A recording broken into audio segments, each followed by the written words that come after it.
This is Three Peas in a Pod. I'm Lenora, your host. This is about purpose, pathways, and perspectives. And this is a unique interview today. This might be really different for some of you. I'm talking with Rebecca Pratt, founder of Orphan Relief and Rescue. And it's kind of intense in some spots. You're going to hear about some miracles. That might be new for you. You're going to hear about corruption in a developing nation and some tough things about that. People love to give to needs that really matter. But you're going to hear some tough things and yet get some tips about how to make sure when you give, you're giving to an organization that's doing what they say they're doing. This is important to know, but some of the parts are a little tough to hear. And you're going to hear about some miraculous life-saving situations. But again, someone in an organization that is literally transforming the areas around them and even the local government. All of her contact information, beautiful stories, pictures, and videos are available on orphanreliefandrescue.org. Be sure and get Rebecca's book. I've known her for a few years. She's the real deal. So here she is on Three Peas in a Pod. Rebecca, I am very excited to have you on this podcast because your work really inspires me. When I met you some years ago, we had a Bible study and you started coming and I was so impressed with the work you were doing. I thought, who is this woman? And how on earth did you get into this work? You just inspire me. And you have a brand new book out, which we'll talk about later, about Inspired to Live an Extraordinary Life. And you are doing that. So who is Rebecca Pratt and how did you get into what you're doing? Thank you for having me. It's very sweet. Yeah, I am an ordinary person that God is just doing extraordinary things through, mainly because I've decided to give up my life for whatever God asks of me. It did start with a nonprofit that my husband and I worked with for 8 years. It was called Mercy Ships. And we lived on one of their hospital ships for 2 years with our 3 kids in Africa. And that was something that just wrecked our whole world. So now that's amazing. I have heard of them. When you say wrecked your family, people could take that the wrong way. What do you mean? That is very true. So we led a lot of trips with young adults to Central America, but we had never been to Africa. So this was our first really go into Africa with our children. And to me as a mom, it was high risk, but I thought, we could do living on this hospital ship, which was a first world hospital ship, and just kind of, do a 2-year stint with them. We had been asked by the directors of Mercy Ships to do that.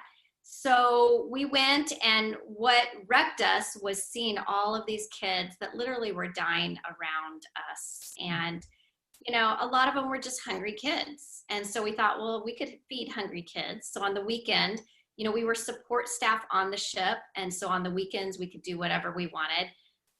And so we went off and, seeing hungry kids in orphanages and different things. And so it started in West Africa and Benin and Liberia were the 2 countries that we were in with that ship. So once our 2-year stint was up with that organization, then we were home for 6 months, couldn't sleep at night.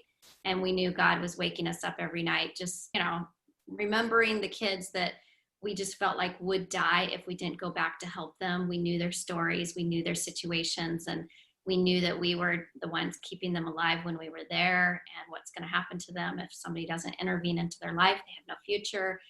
And, they were just, a lot of these were orphans in orphanages that were in the most desperate situations. And so after 6 months of sleeplessness, we came alongside another nonprofit. Some friends of ours knew we were tired and didn't want to start our own nonprofit.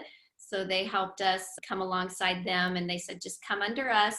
And if in 1 year, you outgrow us, then we'll help you start your own organization. And that's exactly what happened. God just, blessed it.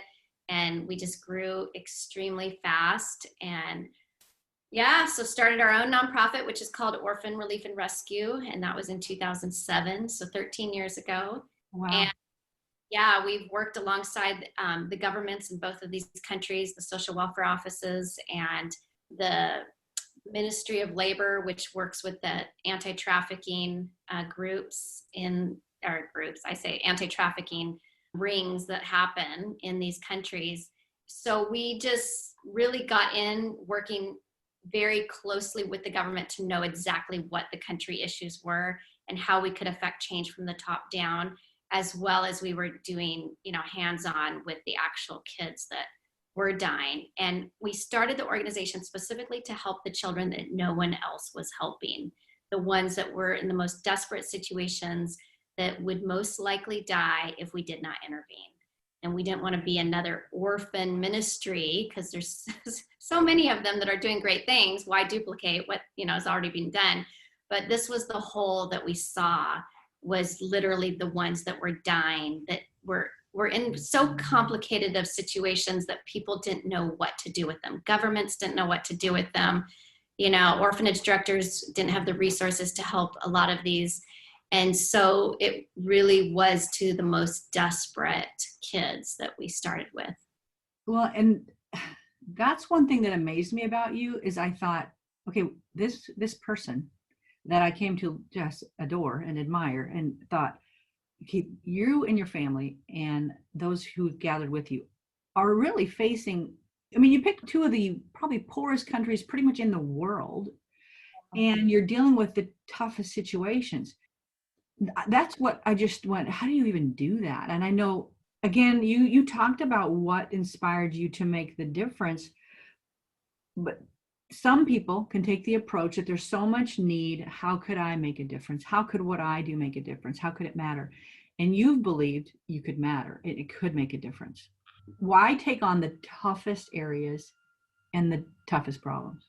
Yeah, for me personally, it was just the sleepless nights and knowing God was literally not letting us sleep at night before if we didn't take action. So I didn't want to be physically sick, It was kind of selfish motives. I wanted my sleep, and I wanted, to have peace of mind. And so, we at that time, we didn't have any resources at all. And we just literally said, okay, God, we know you're asking us to do this. You're giving us sleepless nights. You're prompting our heart to do this. And all we have to offer really is our hands, our feet, and our mouthpiece. And we're just going to walk forward and see what you do. And God literally would put ideas in our head how to fundraise and get the resources that we needed. Obviously, everything was miraculous.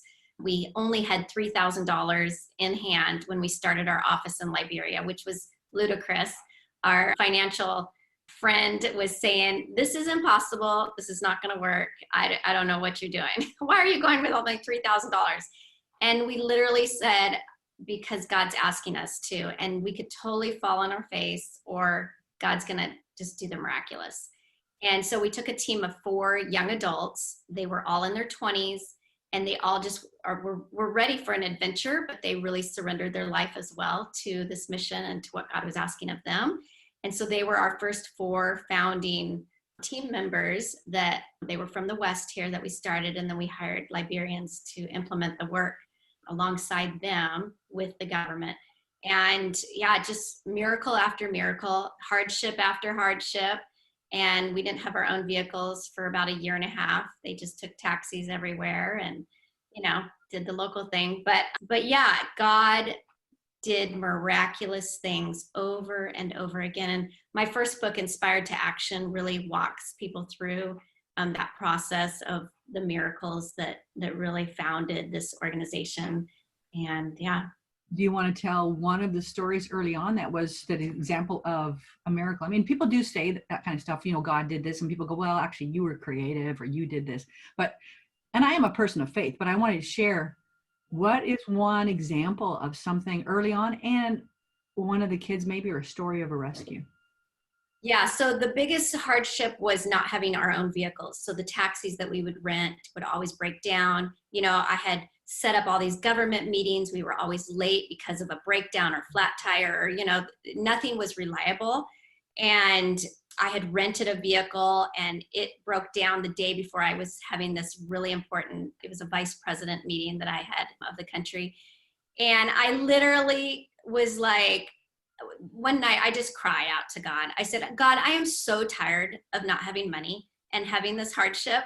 And I can't do this anymore like this. And I don't even know what to do. And I just cried out to the Lord. We were on mattresses on the floor of this team house that we rented to be our office and our sleeping quarters. And I would just come and go. I would come for a couple weeks and then go back home to America and, leave our 4 staff members to continue on. And my job was really the government liaison person because I had those previous relationships with Mercy Ships, and I just built on those.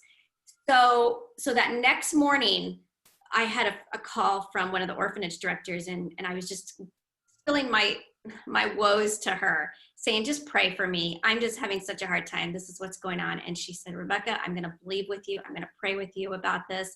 God will make a way where there seems to be no way. Within 2 hours, I had a VIP vehicle show up at my door saying, is Rebecca Pratt here? I was told to come and get her and to take her wherever she wanted to go this whole week. And I literally said, well, who are you? And he says, well, I'm the former president's personal driver. And I was like, is that one of the good presidents or one of the bad ones? Because there was the former president that was Charles Taylor that, did all the war crimes in Liberia. And he says, oh no, I'm the good one.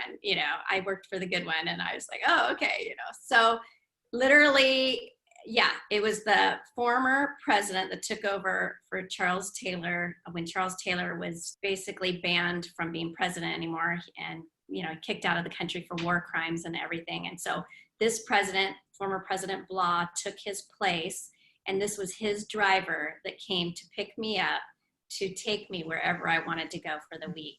And I literally was like, how did this happen? Well, it was the orphanage director that made a few phone calls, and she had some connections, and she, just pleaded with this former president. And just crazy stuff. So that was number one. And then the rescue missions of these kids were literally, we'd show up at these orphanages where there was no medical help for them at that time. And they literally had fungus and scabies and lice all over their bodies, hugely malnourished. And we just came in and just started feeding these kids and caring for them, as well as we started uncovering trafficking rings that were happening within these corrupt orphanages. And which was great because, when you feed kids, you start finding out the real deal of, is the director the one that's not feeding them and getting resources and exploiting these kids? And a lot of these directors use these kids as businesses and do that.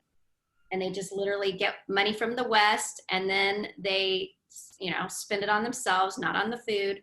And then the kids are totally starved for the sake of them wanting to get more money. Within being there just a few months of feeding hungry kids, basically, we uncovered a large child trafficking ring within one of these orphanages and let the government know. And CNN got involved, heard the story, and this whole trafficking ring through one of these orphanages got shut down. And our staff, our name wasn't on it anywhere. We gave the government full credit for it. But it was just the beginning of just building these huge relationships with the government because they got all the credit and they loved the credit for it. It was just beautiful. Yeah, I remember when you told me about that when we've during the first year of us being around each other. And sadly, I can be naive. I just tend to trust people. I believe they're doing what they say they're doing. And to find out that a person can be funding an organization that is supposedly helping who knows what, and they actually, in those cases, were funding the trafficking they were trying to stop. They're actually funding a brothel, which I wouldn't even think of something so corrupt. So how does somebody who wants to do the right thing, wants to help a good organization, especially from a distance, how do you not give your money to the opposite of what you're trying to do? How do you make sure you're giving to someplace good? Yeah, it is. To me, it was shocking how many Westerners were supporting these horrific orphanage directors who are using the kids as a business and not knowing it. Completely not knowing it. So we have one man who was literally sexually abusing his orphans every single day, exploiting them. And it was a U.S. Group that was funding him. And I literally just happenstance saw their post on Facebook that they were trying to raise money to build him a school and an orphanage because he was such a wonderful director. And I called this woman who was the head of the group, and I said, I just want you to know this is who you're supporting. And she was appalled, had no idea. Yeah. But I tell all of these different ones that want to support, do your homework, like contact people who are in the country directly involved with these orphanages or organizations. The social welfare offices in these countries are the best resource. They will tell you if that orphanage is corrupt and bad or not. It's a different language. I would not know who to contact. And I think a lot of times the average person just gives money to a nonprofit. So you're saying the nonprofit, whoever's gathering the money here needs to source them out or check? Because again, when you mentioned the US was funding it, I want to make sure people clearly understand the people funding it had no idea that it was corrupt. Yeah. They're thinking they're trying to do something good and they're being completely manipulated. Yeah. So I tell the Westerners, people from the US or Europe, contact organizations that are credible organizations. And, you know, there's ways to find that out. Usually, I mean, for us, I'm trying to think of I'm drawing a blank now for the IRS, you know, just even the filings, you know, do they even file, do their 990s, you know, regularly? Are they current with their 990s, their websites? And are they disclosing what they're doing legally even? But the social welfare offices, usually for like us, if people contact us, I would want them to say, are you in connection with the social welfare office in the country? If my organization staff says no, that's a red flag. Don't go near them. Because if they're not in conjunction with the social welfare office as an organization, and so if it's an orphanage, they need to be accredited by the social welfare office in that country. If they're not accredited, why aren't they accredited? They'll give you all these excuses of why, of course. But there's red flags with all of these things. But link with an organization that is already in country and find out from that organization if they are connected to the social welfare office and if they can even direct you with a number, or do they even know about this orphanage that's, you know, are they a corrupt orphanage? Are they credible? The neighborhoods of these orphanages all know that that person is corrupt. And it's just doing a little legwork. But from abroad, it's super hard. And we're super naive as Westerners because we so want to give to good. And we're thinking the people who are helping the orphans and the widows and obviously the pastors, we think are all not corrupt.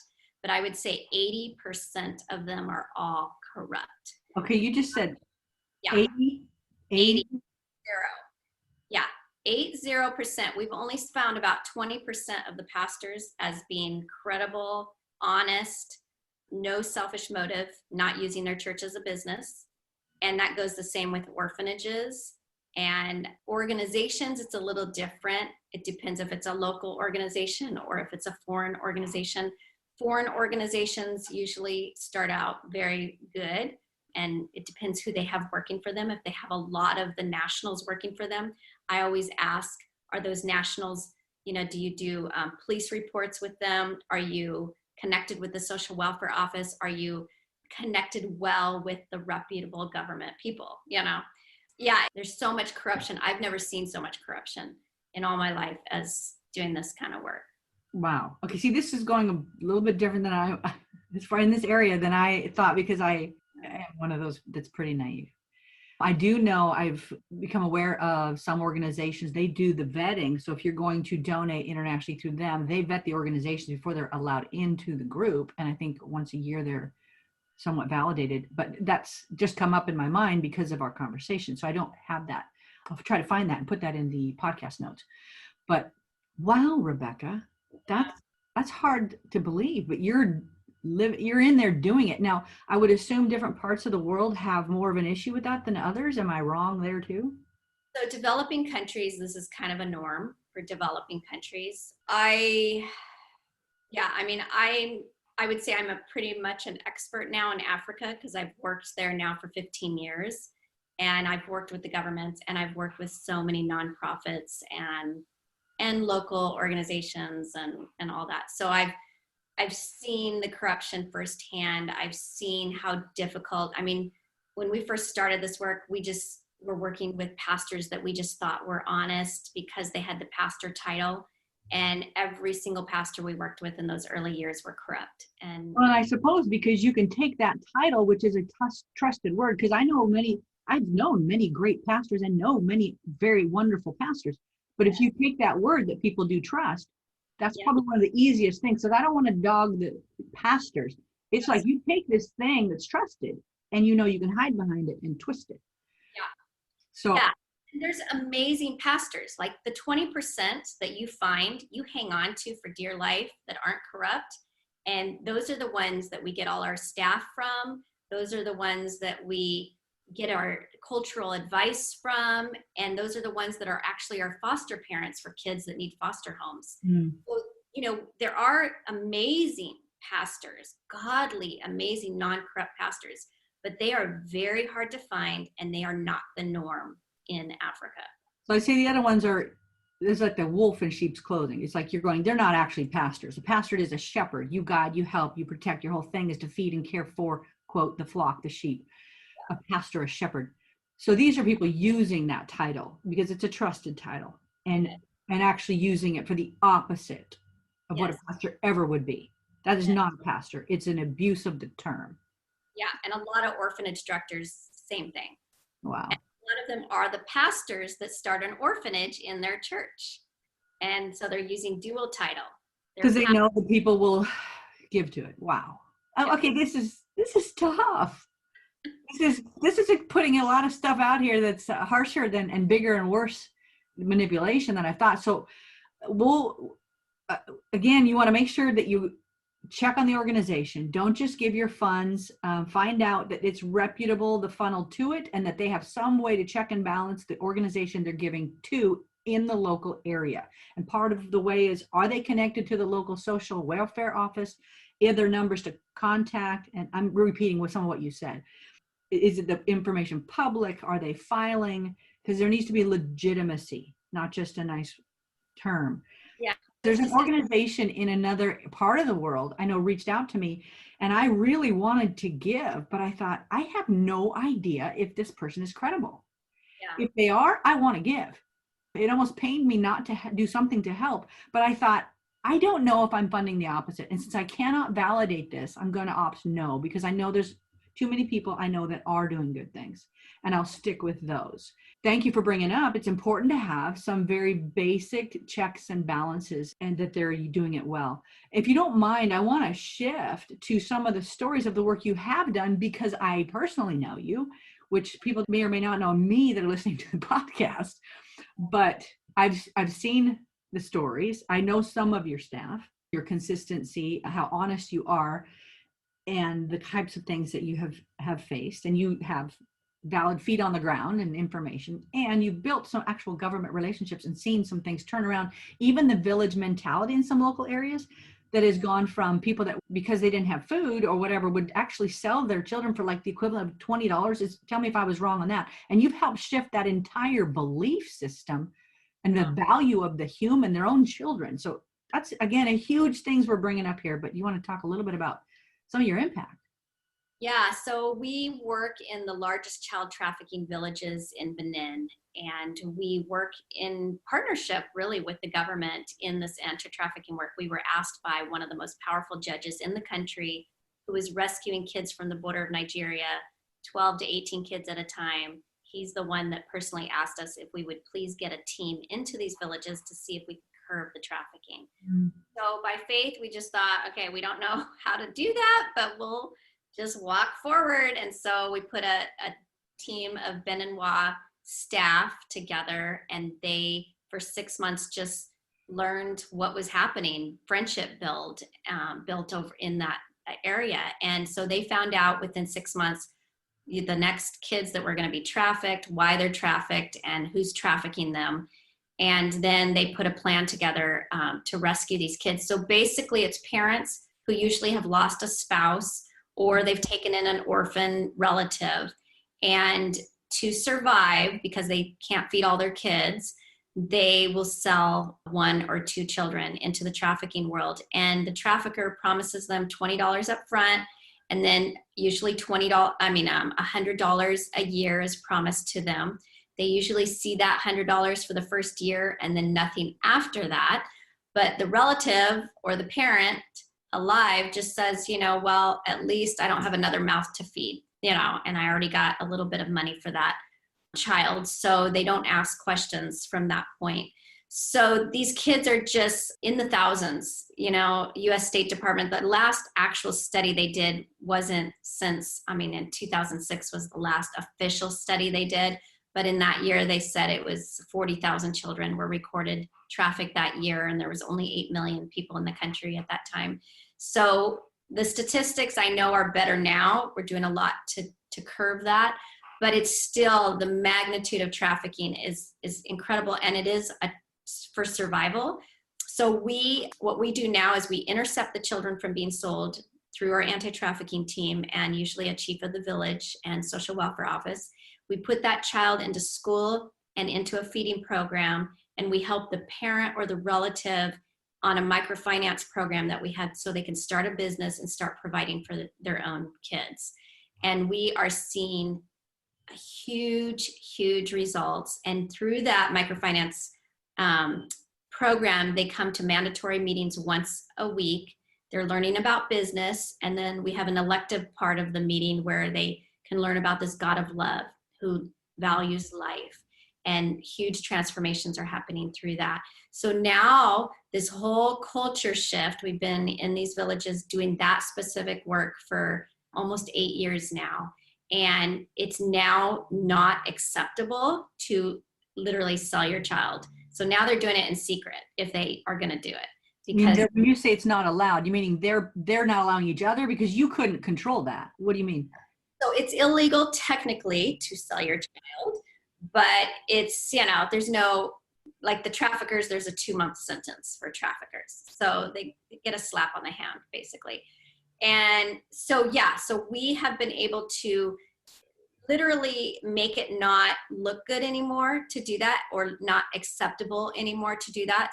So neighbors are telling on each other if they find out a neighbor is going to sell their child, they contact our team who goes and intercepts that child. And, the way we do it is we say, what you're doing is illegal. Did you know it's illegal? We don't want you to get in trouble. So therefore we've created this, situation that we can put them into school and on a feeding program. We can help you with a microloan. And 100% of them say, yes, you've solved my problem. So I'll do that. And so now it's the culture within these villages that are changing, where it used to be completely acceptable. I say culture is changing. The abusive part of the culture is changing in the sense that they used to just sell their child without thinking twice because this was survival. And now they have a conscience about it. And if they're going to do it, they have to work a little harder to do it without people knowing, because it's not accepted, in these particular areas as okay anymore. Which is, I've seen a little bit of the stories where you've talked a little bit about how they're celebrating the value and declaring. In fact, in your little video, it shows where the kids you have them saying some things about their own value. And so talk a little bit about the shift, and you talked about the difference in joy and the self-respect, and a little bit about that emotional side. Once you've got that in your heart and in your mind, which I guess if you're under extreme poverty, so you can't, it's hard to fathom what you might be capable of. So for the kids, this is the voodoo capital of the world in Benin. And the kids really think that when they're sold into slavery, this is just their penance in life. This is, the gods didn't care about them enough to keep them out of this kind of, situation. So it's the case, Sarah, whatever will be. So since your parents were poor, you had to go work for your own keep, is what they think. And so that's what they got to do to survive. But then, all the abuse that comes with it and the horrific things, they say that every night they're praying, whether they know God or not, they're praying that someone would rescue them or that they would somehow escape. And so they don't know who they're praying to a lot of times, but they are praying for a miracle. And the cool part is that we get to facilitate that miracle through what we're doing. And once the rescues are happening, and it's a lot of these parents on our microfinance meetings that we tell them, if you know where your child was sold to and can get them back, we'll put that child on our program and we'll help you. And so we have over 50 kids now that have been brought back from slavery. And their stories are unbelievable of just what they've been through in hardship. And we're telling these kids, tell your story, tell people what happened to you, because nobody talks about this. And so the cycle just continues. And so these kids they're sharing all the abusive stuff that's happened. And the parents are shocked and shocked. I'm shocked that they're shocked because it's just common sense to us, that you sell your child and they're a piece of property. But they literally, I think it's a coping mechanism. They didn't ever go there in their mind to what was actually happening to their child. This was just how they were going to survive. And yeah, so this is a huge reality wake-up call in these villages. Yeah, again, this is heavy. This is big. This is a massive need you have stepped into. So I realize as people hear this is a big thing, and there's a lot of struggles in the world, and this is enormous. So the things that you've done, like when I first met you, you didn't have the microfinancing. You've added that because you saw this has got to be a piece of how can we fund and how can we help change this, and you added that piece to help build the skills and things like that, because people need skills and ways to begin to provide for themselves and become sustainable individually.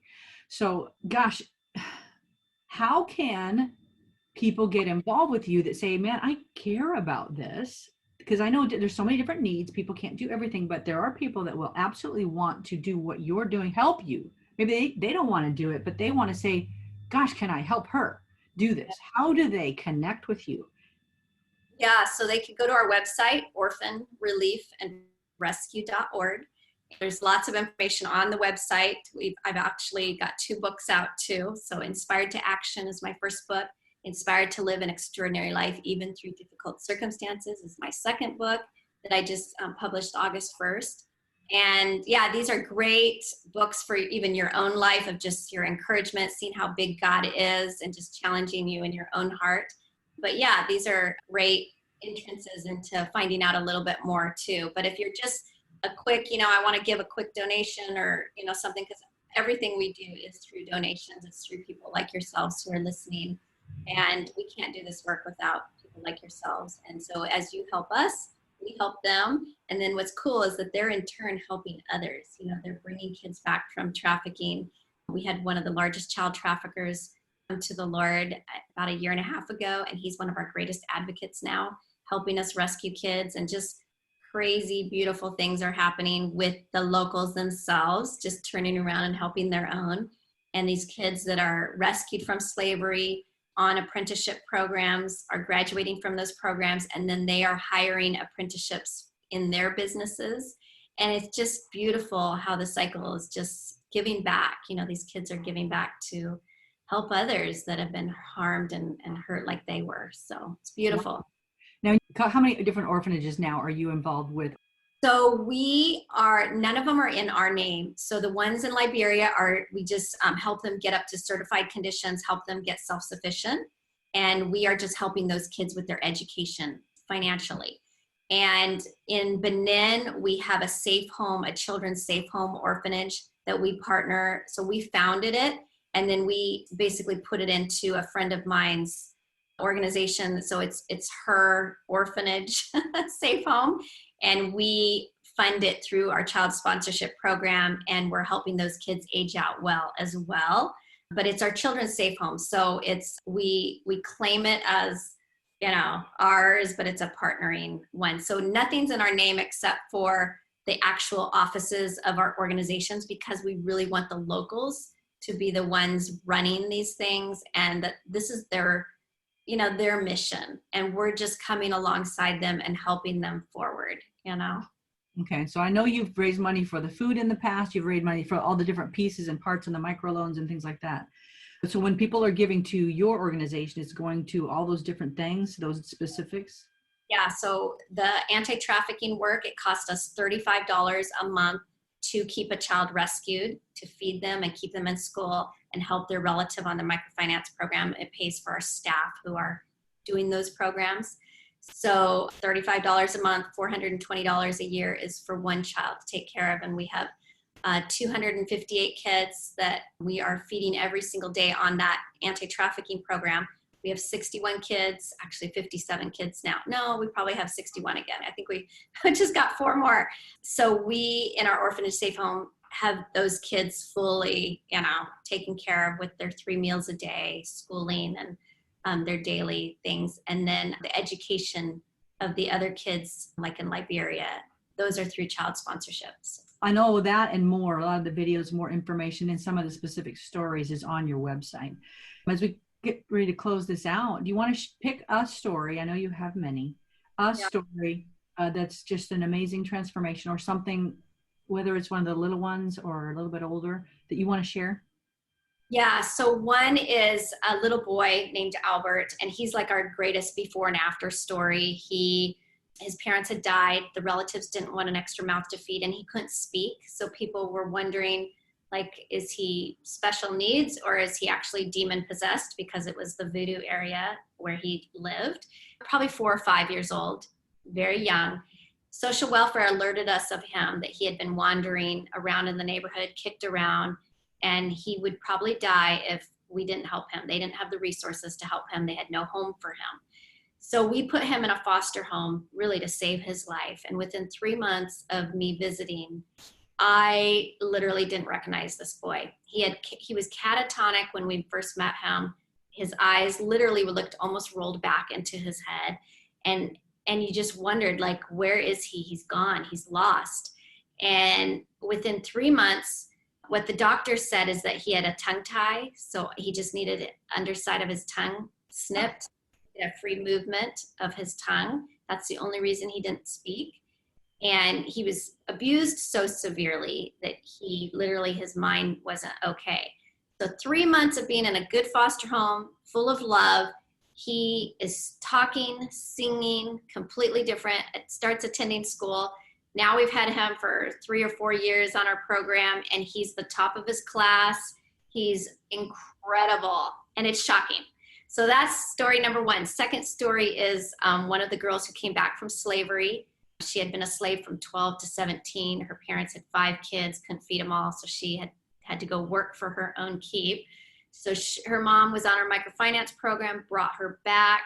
We put her on a sewing program. She graduated I'd say probably a year and a half ago. Gave her a sew machine, so now she has her own business and she's thriving.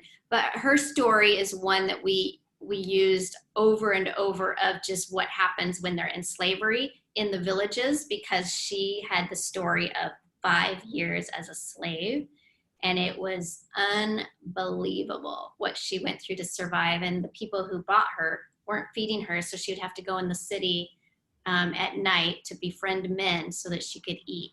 It's just over and over, these stories just were shocking. But she is so resilient and amazing, and God has transformed her life and healed her heart, and she's forgiven her parents, and it's just shocking. These are shocking stories of beauty. Yeah, and I know I've said this like twice already at least.